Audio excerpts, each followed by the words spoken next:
tayo sa may yacht club at nandito na po tayo sa may Dolomite. At eto nga po.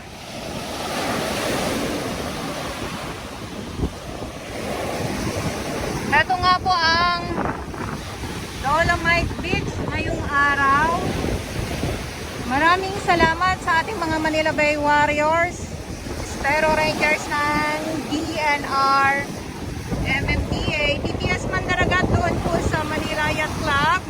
At syempre sa ating mga security guard at mga kapulisan na patuloy po na nandito sa Manila Bay. At nililipat na po ako ng hangin.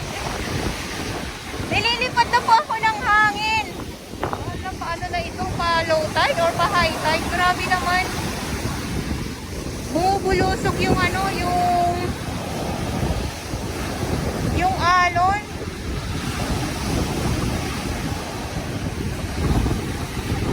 Ito yung mga iniwan ng mga bagyong Dante, Emong at Krising dito sa Manila Bay. So ilang araw na din po, no, na nag-update tayo dito. At yung drainage din po ay binuksan na para yung mga na-stock na mga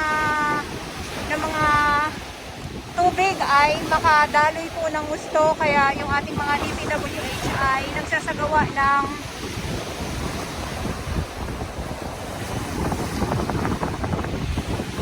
po sila ng declogging sa iba't ibang lugar dito sa Kamaynilaan para nga po ang tubig ay mawala. At sana nga din po ay wala ng bagyo para din po ay makapahinga din po tayong lahat. Dahil pag ganito na tuloy-tuloy po talaga ang bagyo, hindi po tayo hanap buhay ng maayos. Pero ngayon, dito muna po ako at nag-update po ako sa inyo sa may Manila Bay Dolomite Beach po. Good afternoon at sa mga baguhan. Yes, welcome sa channel ni Miss Jolene Dorabaus. Mahalin niyo po ako ng buong buo. Yun ay hindi galing sa ilong ng may singaw. Gather sa buwan. At eto na nga. Yung mga samot-saring mga kalat, nandyan yung mga nasa sako ng mga kalat. Ayan po ay hahakutin ng truck yan. So may naghahakot po ng ng mga kalat dito, pero hindi po nakakaya ng isang hakutan lang. Kaya kailangan madaming truck talaga ang maghahakot para mawala itong mga kalat dito sa Manila Bay. So kanina sa yacht club ay ganun din po. At dito sa may kabila sa may dulo ay kunti na lang din ang mga nakikita ko ng mga kalat. So yes. Kaya maraming salamat sa ating mga Manila Bay Warriors kasi kung wala pong maglilinis dito at hahayaan lang natin ay siguradong balik ang Manila Bay nung sinaunang panahon na magiging iba na naman po ang sitwasyon.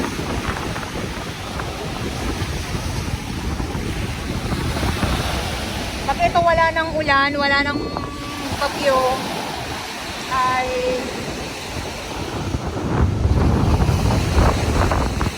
syempre wala na tayong makikitang mga kalat. Yun lang naman po yun eh.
Lakad tayo hanggang sa 500 meters itong Dolomite Beach po.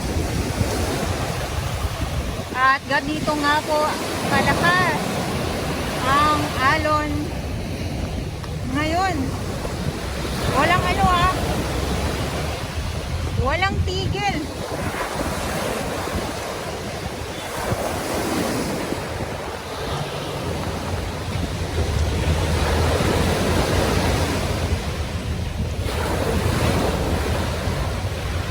Pero ang dami ko nakita ko, ay, bagong ano to.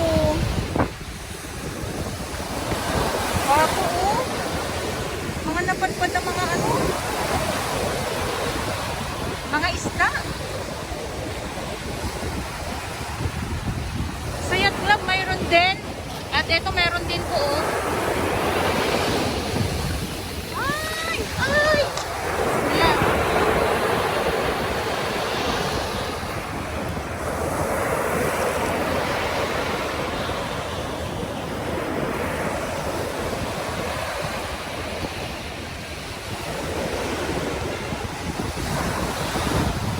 Ito pa. So, marami nakakain yung mga ano dito. Ayan, yung mga pusa.